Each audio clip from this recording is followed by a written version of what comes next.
स्वरचित कविताएं एवं motivational speech और स्टडी मटेरियल के लिए शेयर एंड सब्सक्राइब करें हमारा यूट्यूब चैनल धर्मेंद्र स्पेशल और बेल आइकन दबाना ना भूलें। Welcome to my YouTube channel Dharmendra Kumar special. नमस्कार, मैं धर्मेंद्र आप सभी का स्वागत करता हूं अपने YouTube channel Dharmendra Kumar special पर। और आज मैं विशेष रूप से स्वागत करता हूं कक्षा 11 में अध्ययनरत छात्र एवं छात्राओं का। आज हम पढ़ने वाले हैं पॉलिटिकल साइंस का तीसरा चैप्टर और तीसरे चैप्टर का दूसरा पार्ट, यानी इससे पहले हमने एक पार्ट अपलोड कर दी है, आप वहां से जाके देख सकते हैं, चुनाव प्रणाली और प्रतिनिधित्व चैप्टर 1। ओके, तो उसके अंतर्गत हमने कुछ छोटे छोटे क्वेश्चन भी पढ़े थे और कुछ बड़े क्वेश्चन भी पढ़े थे, जैसे चुनाव आयोग की नियुक्ति कौन करता है, चुनाव के कार्य क्या है, ठीक है, चुनाव आयोग के कार्य क्या है, चुनाव में सुधार की आवश्यकता क्यों है, हम कैसे कर सकते हैं चुनाव की सुधार चुनाव प्रणाली में। तो ये सब चीजें हमने पढ़ा था और आज हम बात करने वाले हैं महत्वपूर्ण क्वेश्चन की। तो सबसे पहले हम बात करते हैं कि मतदाता की आयु 21 वर्ष से घटाकर 18 वर्ष कब की गई। तो लेकिन इससे पहले मेरा आपसे दरख्वास्त है कि आप साथ में कुछ नोट करने के लिए लेकर जरूर बैठें, जिससे कि आपका कोई पॉइंट मिस ना हो पाए। तो आइए शुरू करते हैं आज का अपना टॉपिक, चुनाव प्रणाली और प्रतिनिधित्व। तो जी हां, पहला क्वेश्चन है कि मतदाता की आयु 21 वर्ष से घटाकर 18 वर्ष कब की गई। तो देखिए दोस्तों, जब हमारा देश आजाद हुआ था 1947 में, और जब संविधान हमारा लागू हो गया 26 जनवरी 1950 में, तब उस समय मतदाता की आयु, मतदान करने की सीमा होती थी, और जो सीमा होती थी वो 21 वर्ष की होती थी। लेकिन उसे घटाकर 18 वर्ष कब किया गया, ये पूछने का प्रयास किया जा रहा है। तो आइए जानते हैं उससे। तो हमारे देश में, यानी भारत देश में, मतदाता की आयु 21 वर्ष से घटाकर 18 वर्ष कर दी गई 1989 में। यानी 1989 में 21 वर्ष की आयु को 18 वर्ष की आयु में बदल दिया गया। ठीक है, अब आई होप समझ में आ गया होगा। देखिए मैं फिर से बताता हूं वैसे कि जो पहले मतदाता, यानी जो पहले वोट देने वाले लोग थे, जो 21 वर्ष का हो जाता था वो 1989 के पहले वोट दे सकता था, और जो 18 वर्ष का था वो नहीं दे सकता था। लेकिन 1989 के बाद ये जो सीमा है इसको घटाकर 18 वर्ष कर दिया गया। ठीक है, तो आई होप अब समझ में आया होगा। अच्छा, अब बात करते हैं कि आचार्य संहिता से आप क्या समझते हैं। तो देखिए, पहले हमने बात किया था आचार्य संहिता की पिछली वीडियो में, लेकिन हमने बताया नहीं था कि आचार्य संहिता होता क्या है, इसके तहत क्या क्या होता है। तो आज हम जानते हैं विस्तार रूप से कि आचार्य संहिता होता क्या है। देखिए, इसमें जब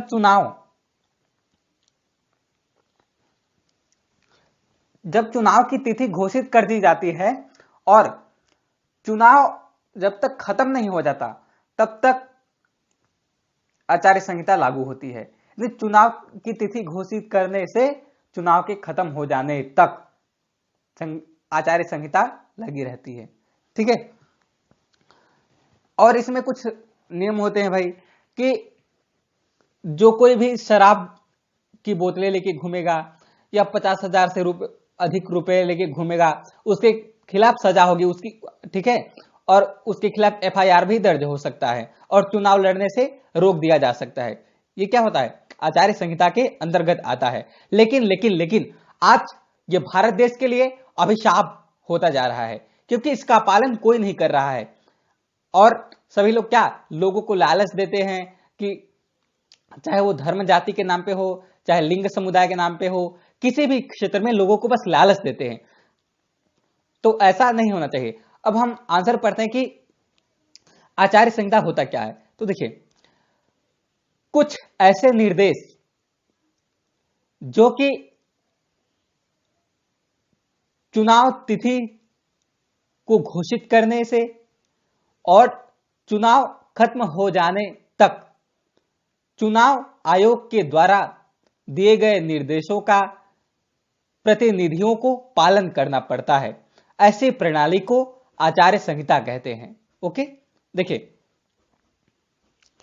चुनाव तिथि से लेकर चुनाव की समाप्ति तक निर्वाचन आयोग द्वारा दिए गए निर्देशों का पालन करने की क्रिया को आचार्य संहिता कहते हैं। ठीक है, तो आई होप अब समझ में आया होगा कि आचार्य संहिता होता क्या है। अच्छा, अब हम बात करते हैं कि प्रत्यक्ष और अप्रत्यक्ष चुनाव क्या होता है, या प्रत्यक्ष और अप्रत्यक्ष प्रणाली क्या होती है।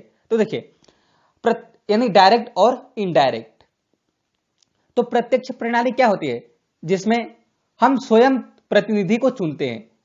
ठीक है, सामने, ये तो कोई सभी जानते हैं कि हम जिसमें को स्वयं चुनते हैं वो प्रत्यक्ष चुनाव होता है। जैसे स्वयं हम किसको चुनते हैं, नगर निगम, विधानसभा और मुख्यमंत्री, प्रधानमंत्री और ये ग्राम पंचायत, इनको हम क्या करते हैं, प्रत्यक्ष रूप से चुनते हैं, ना कि अप्रत्यक्ष रूप से।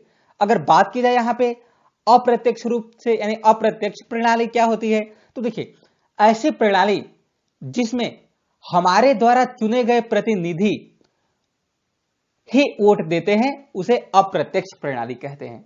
ठीक है, अप्रत्यक्ष प्रणाली क्या होती है कि हम जिसको चुनते हैं और हमारे द्वारा चुना गया प्रतिनिधि वोट देता है, वो अप्रत्यक्ष प्रणाली होता है, क्योंकि हम नहीं देते। जैसे अगर बात की जाए राष्ट्रपति, तो राष्ट्रपति का चुनाव कैसे होता है, अप्रत्यक्ष रूप से होता है, क्योंकि उसको जनता नहीं चुनती है, उसको जनता के द्वारा जो चुना गया प्रतिनिधि है वो चुनता है। अच्छा, अब विधान परिषद की हम बात करते हैं या राज्यसभा की बात के संसद की बात करते हैं, तो यहां पे भी चुनाव अप्रत्यक्ष रूप से होता है। राज्यपाल की हम बात करते हैं, तो राज्यपाल को हम चुनते हैं नहीं, हमारे द्वारा जो चुने गए प्रतिनिधि हैं वो चुनते हैं, तो इसको क्या बोलते हैं, अप्रत्यक्ष प्रणाली। ठीक है, आई होप अब समझ में आ रहा होगा सभी क्वेश्चन। अच्छा, अब बात करते हैं कि समानुपातिक प्रतिनिधित्व प्रणाली क्या होता है। यह क्वेश्चन बहुत ही इंपॉर्टेंट है, मोस्ट इंपॉर्टेंट है और पेपर में आता भी है। तो देखिए, बुक में आपको आपके एनसीईआरटी की किताब में दे रखा है, इसके बारे में आप इजराइल के बारे में जब पढ़ेंगे तो उसमें विस्तार रूप से बताया गया है, लेकिन मैं यहां पे आपको संक्षिप्त रूप में बताता हूं कि समानुपातिक प्रणाली यानी समानुपातिक प्रतिनिधित्व प्रणाली क्या होती है, इससे क्या समझते हैं। तो देखिए, अगर हम भारत देश की बात करते हैं तो इसी प्रणाली को भारत देश में एकल संक्रमणीय पद्धति या फिर एकल संक्रमणीय मत प्रणाली कहा जाता है, जिसके तहत जितने प्रतिनिधित्व होते हैं उनको बराबर वोट देना पड़ता है। ठीक है, जैसे उदाहरण के लिए किसी भी पद के लिए 4 प्रतिनिधि खड़े हो रहे हैं, या ठीक है 4 व्यक्ति खड़े हो रहे हैं, तो आप इसके तहत एक ही व्यक्ति को वोट नहीं देंगे, आपको चारों व्यक्तियों को वोट देना पड़ेगा। वो कैसे, तो देखिए, इस समस्या को मैं आपको सॉल्व करता हूं कि मान लीजिए उदाहरण के लिए 4 व्यक्ति हैं, क ख ग घ। ठीक है, ये 4 व्यक्ति हैं। अब आप इनमें से सबसे पहले किसको, आपके प्रेफरेंस के आधार पे देखा जाएगा कि इनमें से सबसे पहले आप किसको पसंद करते हैं। तो बाई चांस आप क को पसंद करते हैं तो सबसे पहले क को आप वोट देंगे। अच्छा, अगर ये भी व्यक्ति नहीं जीतता तो सेकंड नंबर पे आप किसको पसंद करते हैं, ख, तो ख को वोट देंगे। ऐसे ही आप थर्ड नंबर पे किसको पसंद करते हैं, ग को, फोर्थ नंबर पे घ को। तो यानी आपको वोट सभी को देना पड़ेगा, चाहे एक हो या 2 हो या 3 हो या फिर 4 हो, लेकिन आपके ऊपर यह डिपेंड करता है कि सबसे अधिक किसको पसंद करते हैं। सबसे अधिक जिसको पसंद करेंगे उसको पहले देंगे, फिर उससे कम, फिर उससे कम, फिर उससे कम। ठीक है, तो ये क्या होता है, एकल संक्रमणीय पद्धति। लेकिन इसमें चुनाव जो जीतता है उसकी नियुक्ति कैसे की जाती है और उसका निर्धारण कैसे किया जाता है कि हम चुनाव जीत गए हैं। यानी उदाहरण के लिए क व्यक्ति चुनाव जीत गया है, तो कैसे पता चलेगा कि क व्यक्ति चुनाव जीत गया है, यानी इसका परिणाम कैसे निकलता है। तो देखिए, इसका कुछ फॉर्मूला होता है। फॉर्मूला क्या होता है कि कुल मतदाता बटे में प्रतिनिधि और ब्रैकेट बंद, उसके बाहर +1। ठीक है, इसका एक ये फॉर्मूला होता है। और आपके बुक में दे रखा है राजस्थान का उदाहरण, तो उदाहरण के लिए मैं राजस्थान का बात करता हूं, राजस्थान की। ठीक है, उदाहरण के लिए राजस्थान में 200 एमएलए हैं, एमएलए मतलब विधायक। तो राजस्थान में 200 एमएलए हैं और 4 प्रतिनिधि यानी 4 कैंडिडेट्स खड़े हैं।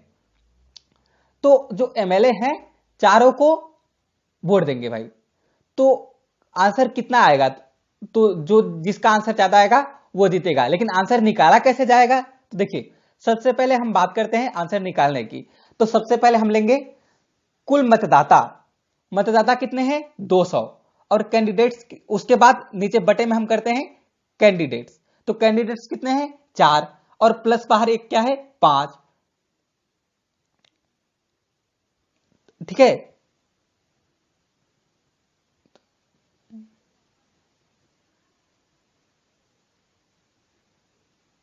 हाँ 5, तो बाहर एक है उसको हम रहने देंगे। देखो तो कुल मतदाता प्लस कैंडिडेट, तो कैंडिडेट 4 के आगे हम 0 बढ़ा देंगे, ठीक है। तो कितना हो जाएगा 40, 40 पंचे 200 नहीं, हाँ देखो हम 5 जोड़ेंगे तो पहले कुल मतदाता, फिर कुल प्रतिनिधि मतदाता 200 हैं, प्रतिनिधि 4 हैं और प्लस 1, तो 4 1 5, 5 में को 5 से अगर 200 को हम बात काटेंगे तो कितने बार जाएगा 40 पंचे 200, 40 40 बार गया, और प्लस 1 जो बाहर 1 है उसको हम जोड़ देंगे। तो जब जोड़ देंगे तो कितना आंसर आ गया 41। तो जी हाँ, इससे हमें यह पता चलता है कि यदि यहाँ पे 41 आ जाता है रिजल्ट, यानी 41 जिसका आ जाएगा वोट वो जीत जाएगा, ठीक है। तो आई होप हमारी वीडियो आपको पसंद आई होगी। यदि पसंद आई होगी तो like, subscribe, share and comment जरूर करें। धन्यवाद। जय हिंद, जय भारत, वंदे मातरम। Welcome to my YouTube channel.